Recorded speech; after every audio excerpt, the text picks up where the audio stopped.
Bonjour. Causerie numéro 17. L'homme contre nature. L'homme moderne est un primain, c'est-à-dire un primate et un humain.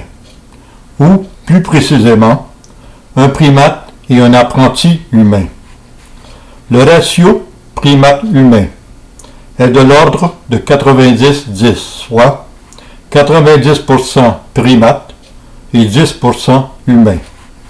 C'est là l'étrange et surprenante constatation de l'homme du second millénaire. Répondant au conseil de Socrate, « Connais-toi toi-même, et tu connaîtras l'univers et les dieux. » Deux handicaps, entre plusieurs, entretiennent cette faible performance chez l'homme. Premièrement, sous l'influence du passé, l'homme du XXIe siècle est convaincu que plus il est intelligent, plus il est évolué, mature, responsable. Quelle horreur! Quelle illusion! L'intelligence est un groupe d'habilités donnant le pouvoir de penser, de comparer, de déduire, de formuler des opinions et de décider des choix d'action à prendre. L'intelligence est une assistance pour réaliser un but désigné. Ce n'est donc pas un but, mais un moyen. L'intelligence ne confère pas la liberté, mais assiste l'homme pour l'acquisition de la liberté. Un finissant d'université reçoit un doctorat. Ce doctorat ne lui confère aucune expérience, mais le servira à acquérir de l'expérience. Aussi, trouve-t-on des personnes très intelligentes qui ne sont pas matures, tout comme il y a des personnes très matures qui ne sont pas intelligentes.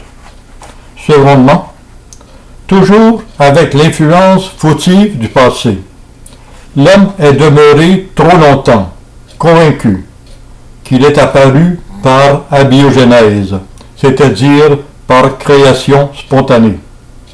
L'homme aurait été créé, à quelques exceptions près, tel qu'il est maintenant. Il afficherait donc une généalogie restreinte à l'homme civilisé. Conséquence, longtemps, la privation de connaître ses lointains ancêtres l'a privé de la prise de conscience de ses véritables influences du passé. Louis Pasteur révéla que c'est par biogénèse que l'homme connaît sa vraie généalogie. Pour Pasteur, la vie ne peut venir que de la vie. L'homme est minéral, végétal et animal. Il possède des influences héritées du minéral, du végétal et de l'animal. Le minéral. Aristote nous apprend que la matière est éternelle. Seule sa forme a été créée. Aussi, le minéral légua à l'homme une vie immatérielle et éternelle, tandis que, d'un point de vue matériel, l'homme hérita de sa structure minérale, son squelette osseux. D'Anaxagore de Clazomène, nous apprendrons que rien n'est créé, rien n'est détruit, tout se transforme.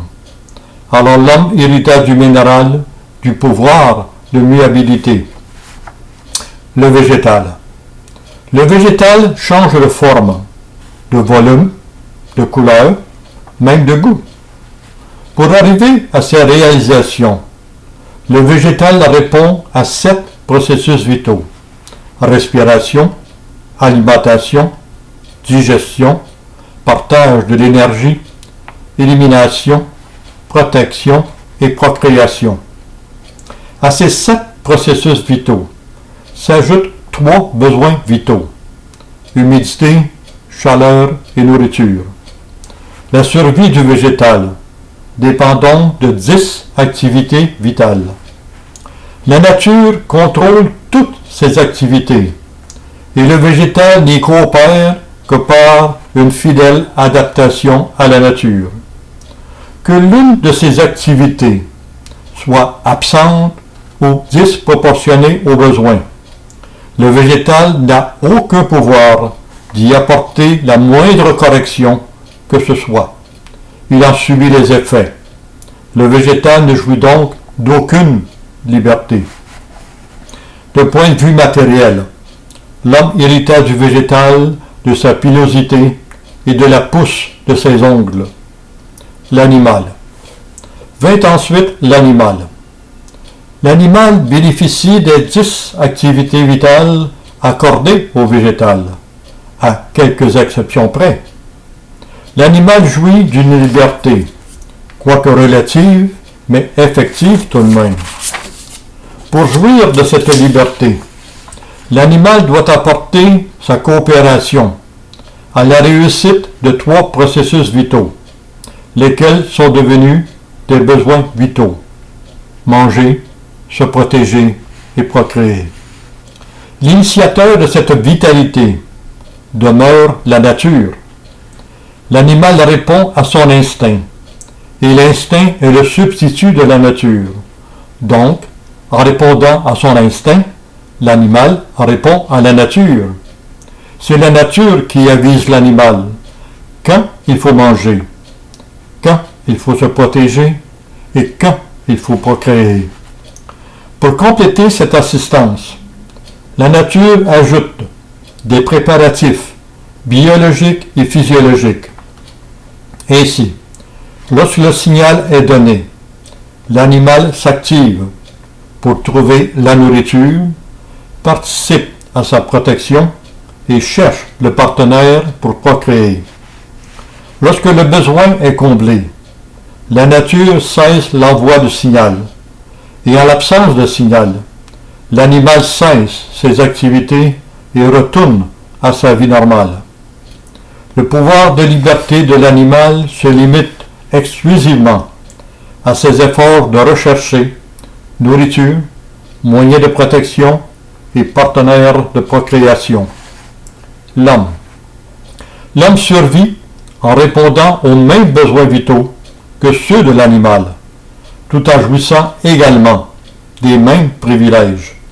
Là encore, à quelques exceptions près, soit à une liberté totale et entière. Tout comme chez l'animal, la nature collabore avec l'homme à l'envoi de signaux vitaux, des besoins de manger et de se protéger.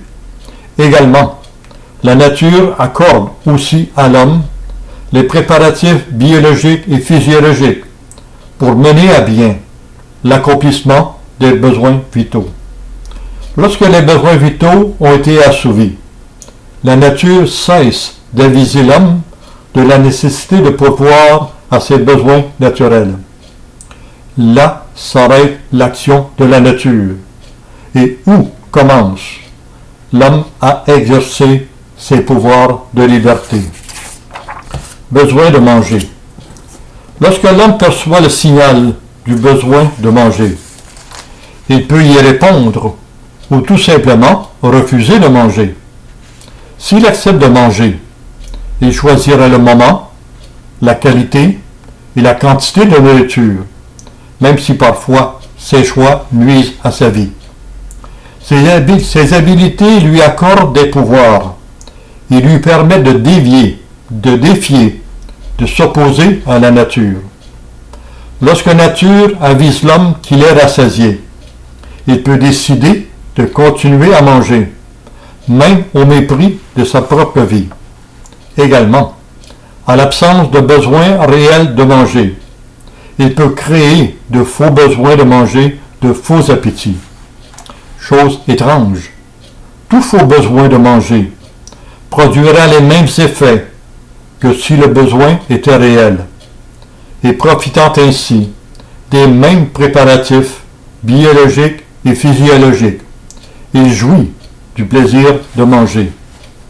Lorsque le choix de manger provient de l'homme, c'est-à-dire lorsque l'homme décide de créer un faux besoin de manger, un faux appétit, alors il ne peut plus compter sur la coopération de la nature. Ce faux besoin ne peut plus cesser que par lui-même.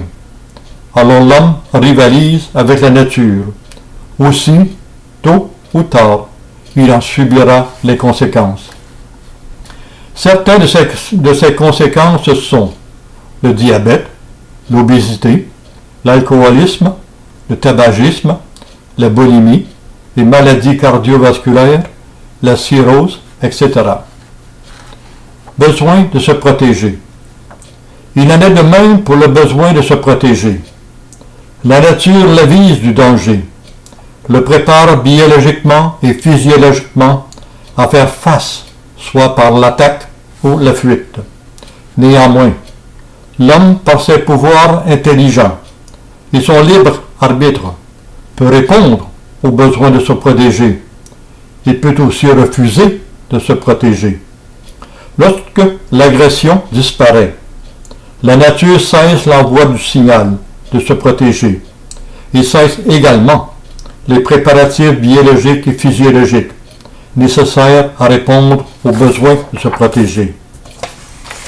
L'homme est un primate, possédant les caractéristiques animales de possession et de domination. Aussi, à l'absence d'agression, et pour jouir de possession et de domination, par ses pouvoirs intelligents, l'homme peut créer de fausses agressions. Ces faux besoins produisent les mêmes effets que s'ils étaient réels. Ces fausses agressions demeurent la responsabilité de l'homme qui les a créées, sans compter sur la collaboration de la nature. Alors l'homme, incapable de gérer ses faux besoins, en subit les conséquences. Parmi les conséquences, on retrouve la colère, l'impatience, le harcèlement, l'esclavage, la cruauté, le despotisme, la haine, la vengeance, le vandalisme, la guerre, la torture, etc. Besoin de procréer. Le besoin de procréer est passé totalement sous la responsabilité de l'homme. L'homme a transformé ce besoin, qui perdit son identité de besoin vital, pour devenir une finalité, un but, et pour marquer ses droits, l'homme l'a renommé la sexualité. Malgré ce transfuge, et pour bien marquer la réalité de ce besoin, la nature continue à assister l'homme par les mêmes préparatifs biologiques et physiologiques. Chaque fois que l'homme crée ce faux besoin, tout comme s'il s'agissait de vrais besoins vitaux. Cette mutation constitue une imputabilité pour l'homme, créateur de ce faux besoin, et inévitablement dégénère en conséquences défavorables. Parmi les conséquences défavorables générées par cette mutation, l'on retrouve la prostitution, la pornographie, l'inceste, le viol, la pédophilie, le voyeurisme, les maladies transmises sexuellement, etc.